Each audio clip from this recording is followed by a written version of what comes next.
आदाब, नमस्कार। वसीम अख्तर और आप देख रहे हैं द लीडर हिंदी। यूपी की जिला बरेली की छात्रा का पीलीभीत के जिला अस्पताल में बेहद सनसनीखेज कत्ल हुआ है। सिटी स्कैन कक्ष में छात्र ने उस पर चाकू से ताबड़तोड़ वार किए, बचाने आई स्टाफ को भी जख्मी कर दिया। मामला बड़ा है और इससे खलबली मच गई है। ट्रांसपोर्ट नगर के पास बाइक सवार 2 युवकों की हादसे में मौत हुई है। पीछे बैठी महिला जख्मी है। महिला फरियादी की हरकत से पुलिस ऑफिस हिल गया, खैर उसे पकड़ लिया गया। साइबर क्राइम थाने की पुलिस ने एक ऐसे गिरोह का भंडाफोड़ किया है जो मोबाइल चुराकर साइबर ठगों को बेचता था। बीवी को दफनाने के 2 घंटे बाद शौहर की गम में मौत हुई है। आला हजरत का कुल अब कांवड़ यात्रा के मद्देनजर एक दिन पहले शनिवार को होगा। रविवार को शिव भक्त जल लेने के लिए रवाना होंगे। उस फर्जी महिला IAS के बारे में बताएंगे जिसने शादी के नाम पर छल किया और पुलिस ने उसे जेल भेज दिया। खबरें और भी हैं, आइए सभी से रूबरू कराते हैं। नर्सिंग छात्रा को चाकू मारकर कर दिया कत्ल। थाना भुता के गांव केसरपुरा की रहने वाली पैरामेडिकल छात्रा पर ड्यूटी के दौरान चाकू से हमला कर दिया गया। 22 साल की कशिश पटेल पीलीभीत में नर्सिंग की पढ़ाई कर रही थी। वहां वो हॉस्टल में रहती थी। राजकीय मेडिकल कॉलेज से संबद्ध जिला अस्पताल में सिटी स्कैन रूम में उसके साथ सनसनीखेज वारदात अंजाम दी गई। उस पर सिरफिरे युवक ने चाकू से ताबड़तोड़ वार किए। जब उसे गंभीर हालत में इलाज के लिए SRMS लाया जा रहा था तो रास्ते में उसकी मौत हो गई। स्टाफ ने चाकू चलाने वाले आरोपी सागर सिंह को पकड़कर पुलिस के हवाले कर दिया। उसने कशिश को बचाने आई महिला कर्मचारी निधि पर भी चाकू से वार किया था। घटना के विरोध में पैरामेडिकल छात्राएं मेडिकल कॉलेज परिसर में धरने पर बैठ गई हैं। पुलिस का कहना है कि मामले की गहनता से पड़ताल की जा रही है। आरोपी से पूछताछ चल रही है। आइए आपको सुनवाते हैं कि पोस्टमार्टम हाउस पर छात्रा के पिता ने हमें क्या जानकारी दी है। रोहितास कुमार। कहाँ रहते हैं आप? केसरपुर। 1 साल होने वाला था, 11 महीने हो गए। पैरामेडिकल। कहाँ पर पढ़ाई कर रही थी? पीलीभीत। आज क्या जानकारी मिली थी, कैसे आज क्या हमसे ये बोले उसकी तबीयत खराब हो गई है, आ जाओ। हम तो है नहीं, हम तो गजरौला से वापस आए लौट के। क्या हमें तो बाद में जब पहुंचे तब तक निश्चय बहुत नहीं। किसने हमला करा था बेटी पर, कौन है? क्या पता कौन है लड़का, वो तो पकड़ गया। मैंने शकल भी तो नहीं देखी। किस चीज से हमला करा था बेटी? क्या कुछ क्या कोई रंजिश थी, विवाद था या प्रेम प्रसंग का कोई मामला? कोई पता नहीं भाई। कब की घटना है? आज सुबह की। कहाँ पर चाकू मारा था बेटी? गर्दन पर। कितनी बेटी हैं? एक ही बेटी। टीबी नगर के पास खतरनाक हादसे में 2 की मौत। थाना भित्री चैनपुर इलाके में ट्रांसपोर्ट नगर के पास दोपहर हादसे में बाइक सवार 2 युवकों की मौत हो गई, जबकि महिला गंभीर रूप से घायल हो गई। हादसे के बाद पुलिस मौके पर पहुंच गई। फौरन ही घायल महिला को इलाज के लिए हॉस्पिटल भेजा गया। मृतकों की पहचान रजौपरसपुर निवासी अमित सक्सेना और बबलू के रूप में हुई है। घायल महिला सीमा अमित की पत्नी है। तीनों एक ही बाइक पर प्राइवेट हॉस्पिटल जा रहे थे। अमित की बुआ को दिल का दौरा पड़ने के बाद हॉस्पिटल में भर्ती कराया गया था। उन्हें देखने के लिए ही तीनों घर से निकले थे, लेकिन रास्ते में ही 2 की जिंदगी का सफर थम गया। पुलिस के मुताबिक ट्रांसपोर्ट नगर चौकी के पास अचानक बाइक का संतुलन बिगड़ा और वो सीधे DCM में पीछे से जा टकराई। परिजनों ने बताया कि अमित सक्सेना और बबलू हिमाचल प्रदेश में मजदूरी का काम करते थे। दोनों कुछ दिन पहले ही अपने गाँव लौटे थे। देवेंद्र कहाँ रहते हैं? रजौपरसपुर। ये कौन थे आपके, क्या हादसा हुआ था? जी बड़े ताऊ के भैया, हमारे भैया आ गए। तेरे भाई थे आप? जी जी क्या घटना हुई थी? दोनों लोग कहाँ जा रहे थे? जी बुआ को देखने जा रहे थे बरेली हॉस्पिटल। तो रास्ते में 3 लोग बैठे थे गाड़ी पे। रास्ते में जाते हुए DCM ओवरटेक हो रही थी पीछे से, तो गाड़ी उसमें भर गई थी। कहाँ की घटना है? जी TP नगर, ट्रांसपोर्ट नगर। जी कितने लोगों की मौत हुई थी? 2 लोगों की। दोनों एक ही परिवार के लोग हैं? अलग अलग। जी आपस में कौन है? वैसे भैया भैया लगते, रिश्तेदार भी हैं। तीसरे की हालत कैसी है? वो तो सही है, अभी उनकी तबीयत ठीक ठाक है। शादी हो रखी है दोनों? जी दोनों लोगों की। गाड़ी पकड़ गई टक्कर मारने वाली? जी वो तो पकड़ गए। मोबाइल चोरी कर ठगों को बेचने वाला गिरोह पकड़ा। साइबर क्राइम थाने की पुलिस ने एक ऐसे गिरोह का भंडाफोड़ किया है जो साइबर ठगों को चोरी के मोबाइल बेचता था। पहले ही मोबाइल रेलवे स्टेशन, बस अड्डों और भीड़भाड़ वाले बाजारों में चोरी किए जाते, फिर उन्हें साइबर ठगों तक पहुंचाया जाता था। पुलिस ने इस संबंध में 4 को गिरफ्तार किया है। उनके कब्जे से iPhone, Vivo, Oppo, Samsung, Realme, Motorola समेत 28 चोरी के मोबाइल फोन और नकदी बरामद की है। साइबर क्राइम थाना प्रभारी धनंजय पांडे ने बताया कि सीबीगंज क्षेत्र के एक व्यक्ति का मोबाइल चोरी होने के बाद उसके बैंक खाते से लाखों रुपए निकालने की शिकायत पर जांच शुरू की गई थी। एनसीआरपी पोर्टल और तकनीकी साक्ष्यों के आधार पर रेलवे जंक्शन के पास से झारखंड के साहिबगंज में रहने वाले अश्वनी कुमार महतो, गोविंद कुमार महतो, बादल महतो और भुता के राहुल मिश्रा को पकड़ा गया। पूछताछ में साफ हुआ कि मोबाइल चोरी कर उनमें मौजूद बैंकिंग ऐप के जरिए खातों से रकम निकाल लेते थे। बाद में चोरी के मोबाइल झारखंड, बिहार और छत्तीसगढ़ के साइबर अपराध प्रभावित इलाकों में बेच दिए जाते थे, जहां उनका इस्तेमाल ऑनलाइन ठगी में होता था। आरोपियों के साथ 11 साल का एक लड़का भी मिला है, जिसका इस्तेमाल वे छोटे मोटे कामों और बाजारों में अपने साथ रखने के लिए करते थे। बरामद मोबाइलों का CERI पोर्टल पर सत्यापन कराया जा रहा है। पुलिस ऑफिस पर इस महिला ने हिला डाला। दोपहर फरियाद लेकर पहुंची एक महिला ने पुलिस ऑफिस में खलबली मचा दी। बेहद खतरनाक कदम उठाने की कोशिश की, लेकिन उसे हिरासत में ले लिया गया। मार्ग पर भीड़ इकट्ठा हो गई। पुलिस उसे गाड़ी में बैठाकर कोतवाली ले गई। थाना बेहड़ी के ग्राम उलैतापुर की रहने वाली मीना कुमारी का कहना था कि उसकी थाने पर सुनवाई नहीं हो रही है। पहले उसकी बात सुनवाते हैं, फिर बताएंगे कि इस मामले में CO फर्स्ट आशुतोष शिवम ने हमें क्या जानकारी दी है। मेरा नाम मीना कुमारी है, मैं बेहड़ी से आई हूँ। 4 महीने से लगातार भाज रही SP साहब के यहाँ पर भी और CO साहब के दफ्तर के भी चक्कर लगा रही हूँ मैं। इसमें ना कोई धाराएं बढ़ाई है, ना कोई गिरफ्तारी करी है। मेरे को घर में से भेज के 7 लोगों ने मुझे मारा है, शाम को भी और सुबह को भी, मगर लेकिन नहीं। और इस पाल दरोगा जी को मैं सच्चाई मिली है कि यहाँ मीना की कोई गलती नहीं थी, फिर भी उसमें से 3 नाम निकाल दिए गए, अजय पाल, सचिन, संजय, इन लोगों के नाम निकाल दिए गए हैं। और ये कहते हैं कुछ भी नहीं होगा, जाओ जहाँ जाना है वहाँ को जो भी करना है वो कर लीजिए। मैं खुद मजबूर हो चुकी हूँ। अगर इनकी गिरफ्तारी नहीं होती है तो मैं यही कहना चाहती हूँ कि योगी आदित्यनाथ जी, हम आप कहते हो कि महिलाओं की सुरक्षा है, महिलाएं कहीं भी जा सकती है, कहीं भी सब कुछ भी कर सकती, मगर लेकिन नहीं। दिनांक 6/3/2026 को थाना बहेड़ी पर वादिनी मीणा पत्नी गणपत के द्वारा उपलब्ध कराई गई तहरीर पर मारपीट, गाली गलौज एवं जान से मारने की धमकी के संबंध में BNS की सुसंगत धाराओं में मुकदमा अपराध संख्या 168/26 थाना बहेड़ी पर पंजीकृत कराया गया था, जिसमें दौरान विवेचना SC/ST एक्ट की वृद्धि होने के फलस्वरूप क्षेत्राधिकारी बहेड़ी द्वारा विवेचना ग्रहण कर विवेचना संपादित की गई। बाद विवेचना इसमें 3 अभियुक्तगण तथा एक बाल अपचारी के विरुद्ध दिनांक 20/5/2026 को चार्जशीट किता की गई और माननीय न्यायालय द्वारा दिनांक 18/6/2026 को इस चार्जशीट पर संज्ञान लिया गया। मामला माननीय न्यायालय में विचाराधीन है तथा इसमें अग्रिम तिथि 31/7/2026 नियत है। इसी क्रम में आज थाना कोतवाली क्षेत्रांतर्गत वादिनी मीणा द्वारा पुलिस ऑफिस के बाहर करने का प्रयास किया गया। उनकी मुख्य मांग इन अभियुक्त गणों की गिरफ्तारी को लेकर थी। इस पर वहां मौजूद पुलिस बल द्वारा उन्हें तत्काल रोका गया तथा उसे समझाया बुझाया जा रहा है। मौके पर शांति व्यवस्था की स्थिति सामान्य है तथा अन्य आवश्यक वैधानिक कार्रवाई प्रचलित है। इकलौती मांग लेकर कलेक्ट्रेट पहुंचे कोचिंग संचालक। बरेली कोचिंग एसोसिएशन के पदाधिकारियों ने दोपहर कलेक्ट्रेट पहुंचकर सिटी मजिस्ट्रेट को ज्ञापन सौंपा। कहा कि कोचिंग संस्थानों के खिलाफ चल रही सीलिंग की कार्रवाई पर पुनर्विचार करते हुए सुरक्षा मानकों को पूरा करने के लिए पर्याप्त वक्त दिया जाए, मीटिंग करके मानक बता दिए जाएं। कोचिंग सील होने से छात्रों के सामने फ्यूचर को लेकर समस्या खड़ी हो गई है। यहाँ हमसे बातचीत में एसोसिएशन के सचिव सैयद जसीम ने क्या कहा है, आइए सुनवाते हैं। मेरा नाम सैयद जसीम है, मैं बरेली कोचिंग एसोसिएशन की ओर से आपसे बात कर रहा हूँ। क्या मामला है? तमाम लोगों के साथ ज्ञापन देने आए हैं जिलाधिकारी को। जैसे आपको पता है कि पिछले महीने लखनऊ में एक अग्निकांड हुआ था, जिसके बाद पूरे प्रदेश में काफ़ी तेज़ी से कार्रवाई शुरू हो गई थी। तो उसी प्रकरण में बरेली में भी काफ़ी सारी कोचिंगों में कार्रवाई हुई और काफ़ी कोचिंग सीज भी हुई। तो डिमांड इतनी है कि जो अलग अलग 8 विभाग इसके अंदर जुड़े हुए हैं, जैसे विद्युत विभाग है, उच्च शिक्षा अधिकारी हैं, मजिस्ट्रेट साहब है, ये सब विभाग हमें मानकों को एक सिंगल पेपर पे बता के दें हमें क्या क्या पूरे करने हैं, ताकि कोई कंफ्यूजन ना हो। और एक जॉइंट कमेटी बना के बैठक की जाए, जिसमें जो कोचिंग सील है उनको खोलकर मानक पूरे करने का समय दिया जाए। क्योंकि अभी कोचिंग में जो भी ऑडिट करने आया उसने hand to hand coaching seal कर ली। सील कोचिंग के मानक कैसे पूरे होंगे तो आप भी समझ सकते हैं। तो कोचिंग खोल के मानक पूरे करने का समय दिया जाए और एक सिंगल नॉर्म का पेपर बना के जॉइंट कमेटी की बैठक में सब कोचिंग वालों को बता दिया जाए।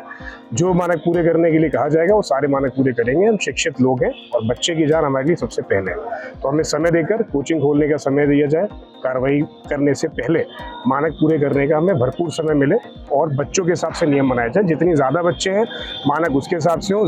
30 बच्चों की कोचिंग में और 300 बच्चों की कोचिंग में सेम मानक चलाने का प्रावधान सही नहीं है। बीवी की मोहब्बत में फना हो गए एक शौहर। पुराना शहर का मोहल्ला कोर्ट मियाँ बीवी के बीच एक मिसाली मोहब्बत का गवाह बना। बीवी फरहा की कैंसर से मौत हुई तो उन्हें सुबह कब्रिस्तान में दफना दिया गया। वहाँ अलीम बीवी की कब्र पर बैठकर बेहद रोए। घर आए और 2 घंटे के बाद उनकी सांसें भी थम गईं। तब जबकि वो पूरी तरह से स्वस्थ और देखने में हष्ट-पुष्ट थे। उनकी मौत पर सभी हैरान रह गए। रात में बीवी की कब्र के पास ही शौहर को भी दफना दिया गया है। नहीं, सुबह उनकी बीवी का इंतकाल रात हो गया था 11:30 बजे। क्या नाम था? फरा। अच्छा, उन्हें कोई बीमारी थी? जी, उन्हें बहुत बड़ी बीमारी थी, कैंसर था उन्हें। कितनी उम्र होगी? उनकी करीब 35 से 40 साल की उम्र थी। तो उन्हें कैंसर था, उनकी बीमारी का अंत हो गया। उसके बाद उन्हें सब कर दिया, दफन कर दिया। उसके बाद घर आ गए हम सब लोग। उसके करीब 2 घंटे के बाद दफन किया? हाँ, सुबह करीब 11 बजे दफन किया। उसके बाद 12 बजे तक घर आ गए। 2 घंटे के बाद मेरे भाई की अचानक एकदम खड़ा हुआ था, नहा धो के गिर गया। क्या हुआ अल्लाह बेहतर जाने। उसकी मतलब सांसें एकदम रुक गई। मैं लेके भी गया 3 अस्पतालों में, लेकिन वहाँ पे कोई ट्रीटमेंट नहीं, कुछ नहीं। तो उन्होंने जवाब दे दिया था मुझे। तो फिर मैं घर ले आया। अब उसकी पहले कोई बीमारी थी? कोई बीमारी नहीं। अच्छा, कितनी उम्र होगी इनकी भी करीब ऐसी 45 साल के आसपास, 40 से 45 साल की उम्र है। कब्र को पर जब मैं पलंग लेके आ रहा था तो कब्र को फाता पड़ रहे थे और रो रहे थे बहुत। उसके बाद कब्र पे हाथ रख के बहुत देर रोते रहे। मैं चारपाई लेके मस्जिद चला गया, ये घर आ गए बस। और मैं घर जब पहुंचा हूँ उसके बाद जो है मेरे कने खबर आई कि वो भी ख़त्म हो गया था। तो मैं फिर इधर वापसी आया तो ये एम्बुलेंस में से लेके उतर रहे थे ये लोग। एक और फर्दी महिला आईएएस का बड़ा कारनामा। विप्रा शर्मा की फर्दी एडीएम फाइनेंस बनकर ठगी के नए नए मामले भी खुल ही रहे हैं। अब ऐसे ही एक फर्दी आईएएस ने नया कारनामा अंजाम देकर तहलका मचा दिया है। पुलिस ने संगीन धाराओं में मुकदमा दर्ज करने के बाद उसे बदायूं से गिरफ्तार कर लिया। वैसे ही मामला फरीदपुर से जुड़ा है। एफआईआर के एतबार से बेहद चौंकाने वाला। पुलिस ने जिस फर्दी आईएएस को गिरफ्तार किया है उसका नाम साधना है। ग्राम सदैती पट्टी इंचा थाना बेलसी जिला बदायूं की रहने वाली है। उसके पति अभिषेक फरीदपुर में ग्राम पचौमी के हैं। उन्होंने बताया कि उनकी शादी पिछले साल 7 फरवरी 2025 को साधना से हुई थी। तब उन्हें बताया गया था कि साधना ने आईएएस का एग्जाम दिया है, रिजल्ट आने ही वाला है, जिसका मुकदमा बदायूं कोर्ट में चल रहा है। वो कोर्ट केस जीतने के बाद अभिषेक को भी नौकरी पर लगा लेगी। इस झांसे में लेकर शादी कराई गई। तिलक रोक समारोह में 4 लाख दिए और ये कहकर बाद में वापस ले लिए कि बड़ी गाड़ी देंगे। लगन समारोह में बोलेरो दी जो किश्तों पर ली गई थी। अभिषेक का कहना है कि शादी के बाद साधना ने कहा कि कोर्ट केस जीतने वाली हूँ, पैसों की सख्त जरूरत है। उसके बाद उनकी मां के 15 तोले सोने और 1.5 किलो चांदी के जेवर वगैरह ले गई। जब वो वापस मांगा तो कह दिया कि बदायूं मेरा प्लाट है, तुम अपनी 20 बीघा जमीन फरीदपुर में बेचकर वहां अपना हॉस्पिटल बनवा लो। तुमने डी फार्मा किया है, मेरा भाई बेंगलुरु में डॉक्टर है। जब ऐसा करने से इनकार किया तो साधना आईएएस बनने की धौंस दिखाकर धमकाने लगी। सोशल मीडिया पर अपने फोटो और वीडियो दिखाकर टॉर्चर किया। 12-13 मार्च 2026 की रात में 12:30 बजे जान से मारने की नीयत से गला दबाने लगी। तब जैसे तैसे खुद को बचाया। 112 पर कॉल करके पुलिस को सूचना दी। इसे लेकर गांव में प्रधान की मौजूदगी में पंचायत हुई। तब जेवर जून में देने की बात तय हुई। साधना को उसके पिता समझाने की बात कहकर अपने साथ घर ले गए थे। एक दिन बदायूं कोर्ट जाने पर पता लगा कि साधना का आईएएस का मुकदमा नहीं, सीजीएम कोर्ट में धोखाधड़ी, आईटी एक्ट की धाराओं इत्यादि में मुकदमा चल रहा है।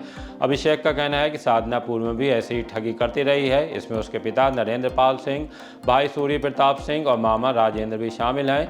फरीदपुर पुलिस ने इस मामले में साक्ष्यों के आधार पर साधना की गिरफ्तारी की है। इसे लेकर एसपी दक्षिणी अंशिका वर्मा क्या जानकारी दे रही हैं, आइए सुनवाते हैं। दिनांक 27 जून 2026 को थाना फरीदपुर पर अभिषेक द्वारा यह सूचना दी गई कि साधना नामक एक महिला की उसकी शादी कराई गई है लगभग 1 वर्ष पूर्व और मिथ्या तथ्यों के आधार पर शादी रचाई गई। अभिषेक को यह बताया गया कि साधना एक आईएएस अधिकारी है, चयनित है और जल्दी अपना नियुक्ति पत्र प्राप्त करेगी। अभिषेक को सरकारी नौकरी का भी प्रलोभन इस महिला द्वारा दिया गया और जबकि वर्तमान में किसी भी प्रकार की सरकारी नौकरी में यह नियुक्त नहीं है। और इसी प्रकार से साधना द्वारा अपनी एक सोशल मीडिया की प्रोफाइल भी बनाई गई है जिसमें भी वह अपने आप को आईएएस अधिकारी बताती है, जो कि तथ्य ही बिल्कुल फर्जी है। इस संबंध में थाना फरीदपुर पर मुकदमा अपराध संख्या 479/26 पंजीकृत है और कल दिनांक 13 जुलाई को साधना को गिरफ्तार करके जेल भेजा गया है। इस प्रकार की पूर्व में भी घटनाएं साबित की हैं और लोगों को ठगने का प्रयास किया है। इस संबंध में बदायूं में भी एक मुकदमा पूर्व में पंजीकृत है। कांवड़ यात्रा से पहले मिलावटखोरों पर एक्शन। कांवड़ यात्रा से पहले खाद्य सुरक्षा को लेकर प्रशासन अलर्ट मोड पर है। डीएम अविनाश सिंह की अध्यक्षता में जनपद स्तरीय खाद्य सुरक्षा सलाहकार समिति की त्रैमासिक बैठक में मिलावटखोरी पर सख्त कार्रवाई, आम जन को सुरक्षित खाद्य पदार्थ, जरूरी दवाइयों की उपलब्धता सुनिश्चित करने के निर्देश दिए गए।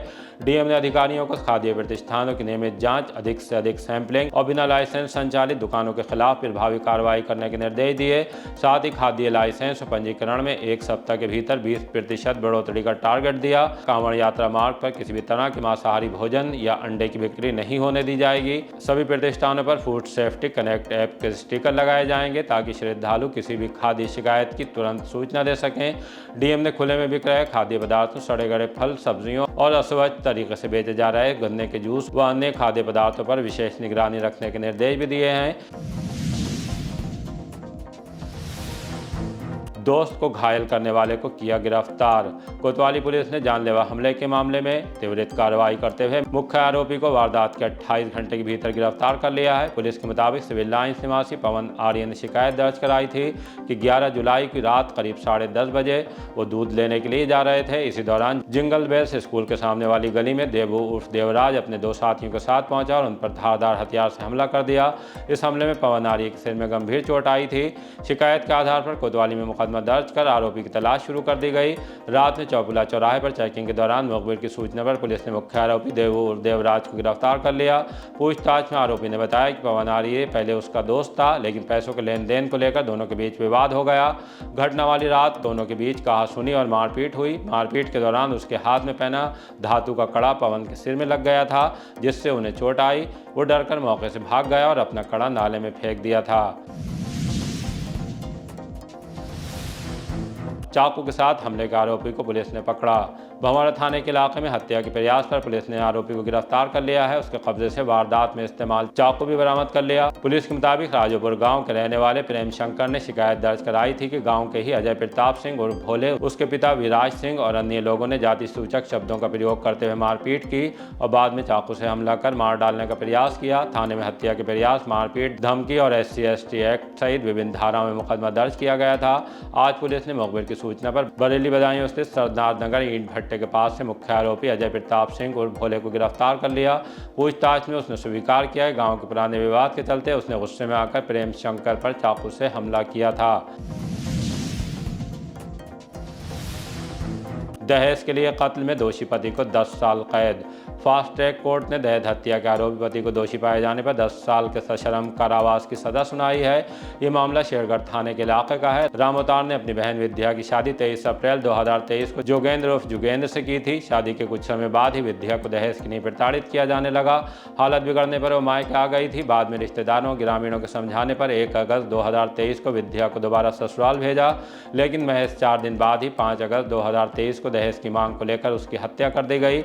इस मामले में शेरगढ़ थाने में दहेज हत्या और दहेज प्रतिषेध अधिनियम की धाराओं में मुकदमा दर्ज किया गया था।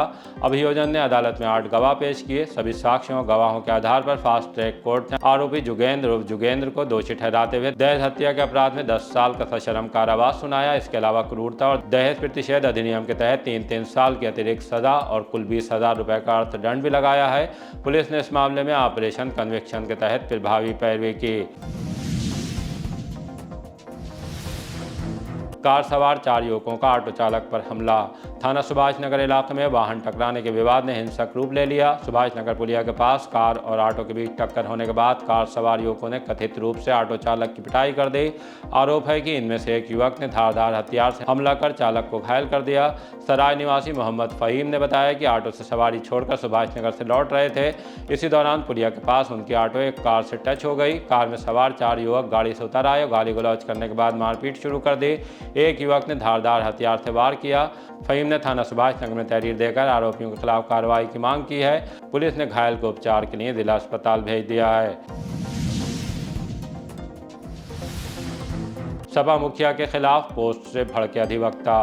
फेसबुक, इंस्टाग्राम और एक्स पर समाजवादी पार्टी के राष्ट्रीय अध्यक्ष अखिलेश यादव के खिलाफ कथित भ्रामक, आधारहीन और मानहानिकारक सामग्री प्रसारित किए जाने की शिकायत लेकर सपा अधिवक्ता सभा SSP दफ्तर पहुंची। जिलाध्यक्ष श्यामवीर सिंह यादव एडवोकेट ने अपनी बात रखी। बताया कि FIR दर्ज कराने की मांग लेकर आए हैं।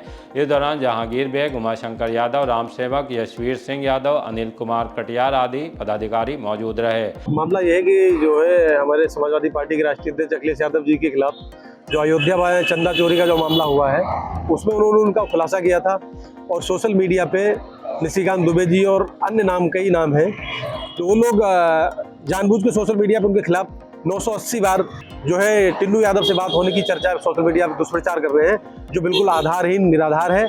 इसका कोई आधार नहीं है, कोई एविडेंस नहीं है, कुछ नहीं है। सिर्फ दुष्प्रचार दुष्प्रचार इसलिए किया जा रहा है कि उनकी छवि खराब की जाए और पार्टी का बदनाम किया जा रहा है, क्योंकि आने वाले समय में समाजवादी पार्टी देश की तीसरे नंबर की सबसे बड़ी पार्टी है और 2027 का चुनाव है। इसी को चुनाव को देखते हुए जानबूझ के जो है विरोधी पार्टी या विरोधी तत्व जो ऐसे हैं जो सोशल मीडिया पे इनके नाम को खराब कर रहे हैं, जो कि बहुत ही गलत है। एक राष्ट्रीय नेता के खिलाफ इस तरीके की जो है फर्जी पोस्टें शेयर करना, ये जो है मैं नहीं समझता हूँ कि ये कानूनी तरीके से ठीक है या राजनीतिक तरीके से ठीक है। ये बहुत ही राजनीति का घटिया सोच है जो भी कर रहे हैं, जितने भी लोग कर रहे हैं। तो हम लोगों ने नाम सेलेक्ट किए जो सोशल मीडिया पर देखे हैं, उन नाम को लेकर आज हम एसएसपी साहब को एक ज्ञापन देंगे, एक तहरीर देंगे, जिससे कि लोगों के खिलाफ FIR दर्ज करके जो कानूनी कार्रवाई है वो IT एक्ट के तहत वो की जाए और उन लोगों को दंडित किया जाए कि सोशल मीडिया पे ये अखिलेश जी नहीं, किसी भी नेता के खिलाफ, किसी भी पार्टी के नेता के खिलाफ दुष्प्रचार नहीं करना चाहिए, चाहे वो किसी पार्टी का नेता हो, कोई भी हो। रेलवे फाटक पर ट्रेन से मांझा कारीगर की मौत। सीबीगंज थाने के इलाके में रेलवे फाटक के पास ट्रेन की चपेट में आने से 30 साल के युवक की मौत हो गई। उसका नाम तस्लीम था। किला थाने के मोहल्ला जसौली में रहने वाले उसके चचेरे भाई मोहम्मद अबरार रजा ने पोस्टमार्टम हाउस पर बताया कि तस्लीम पिछले करीब 15 साल से मिलक गाँव में सलीम के घर पर रहकर मांझा बनाने का काम करता था। शाम में रोजाना की तरह खाना बनाने के लिए सीबीगंज स्टेशन की ओर जा रहा था। इसी दौरान रेलवे फाटक के पास वो ट्रेन की चपेट में आ गया, जिससे उसकी मौके पर ही मौत हो गई। तस्लीम अविवाहित था। उसके माता पिता का पहले ही इंतकाल हो चुका है। वो घर का अकेला ही था। आला हजरत के कुल एक दिन पहले शिव भक्त होंगे जल लेने के लिए रवाना। आला हजरत के उर्स की तारीखों को लेकर कंफ्यूजन पैदा हो गया था, इस वजह से कि ऐलान पहले हो चुका था कि 7, 8, 9 अगस्त को आला हजरत का 3 दिनी उर्स होगा। लेकिन इस बीच DM और SSP ने जब पीस कमेटी की मीटिंग की तब उसमें ये बात सामने आई। जिस दिन आला हजरत का 9 अगस्त को कुल होगा उस दिन रविवार का दिन है। रविवार के एक दिन बाद सावन का दूसरा सोमवार होगा। उससे पहले शिव भक्त जल लेने के लिए कचरा वगैरह के लिए रवाना होंगे। सड़कों पर भारी भीड़ होगी। दूसरी तरफ आला हजरत के कुल में भी भारी भीड़ उमड़ी होगी। तो इसे सामने रखते हुए ये मांग उठी थी कि कुल की तारीख को एक दिन पहले कर लिया जाए। ये प्रस्ताव दरगाह की तरफ से मीटिंग में मौजूद प्रतिनिधियों के सामने रख दिया गया था। द लीडर हिंदी ने भी इसे लेकर दरगाह पर प्रशासनिक काम देखने वाले हाजी जावेद खान से बात की थी। उन्होंने हमें ये जानकारी दी थी कि प्रस्ताव को दरगाह प्रमुख मौलाना सुभान रजा खान सुभान मियाँ के पास जाकर रखेंगे। उसके बाद उनकी सलाह पर ही कोई फैसला होगा। बहरहाल ये मामला बीच बीच में उठता रहा और आखिरकार दरगाह की तरफ से एक संयुक्त कमेटी बना दी गई। इसमें 8 उलमा को शामिल किया गया था। 4 उलमा दरगाह आला हज़रत के सज्जादा नशीन और दरगाह प्रमुख की तरफ से थे और 4 ही दरगाह ताजुश शरिया के सज्जादा नशीन काजी हिंदुस्तान की तरफ से रखे गए थे। बहरहाल कमेटी ने इस बारे में लोगों से बातचीत शुरू की और उसके बाद अपनी रिपोर्ट सौंप दी। इससे पहले गुजरे दिन SP सिटी, ADM सिटी और COLIU दरगाह पहुँचे थे।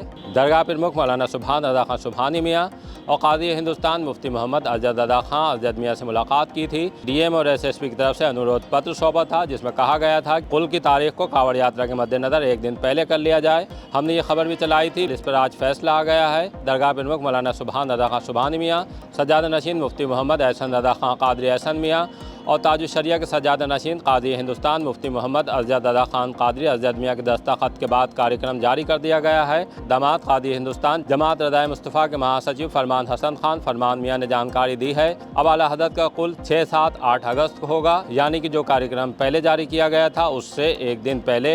इस तरह से अगर हम देखें तो आला हज़रत का कुल अब रविवार की बजाय शनिवार को होगा। जो प्रशासन के नज़दीक स्थिति उत्पन्न हुई थी उससे पार पा लिया गया है। अब रविवार को कांवड़ यात्रा के जत्थे रवाना होंगे, लेकिन उससे पहले आला हज़रत का कुल हो जाएगा। अगर हम उसकी तारीखों की बात करें तो दोनों ही तरफ से प्रेस नोट जारी किया गया है। दरगाह आला हज़रत के मीडिया प्रभारी नासिर कुरैशी ने बताया है कि उसकी तारीखों में तीनों प्रमुख शख्सियत के दस्तखत के बाद फेरबदल हो गया है।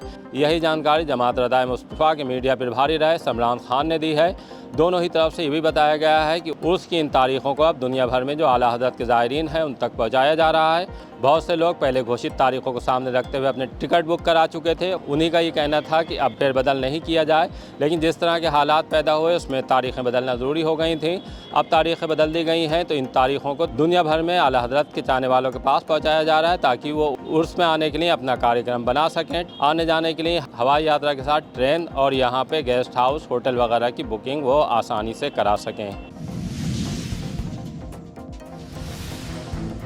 इसी तरह की ताज़ा अपडेट जानने के लिए देखते रहिए द लीडर हिंदी। विदा लेने से पहले हमारी आपसे गुजारिश है कि हमारी रिपोर्टिंग पसंद आ रही है तो खबरों को शेयर कीजिए और हमारे चैनल को सब्सक्राइब करके हमारा हौसला ज़रूर बढ़ाइए।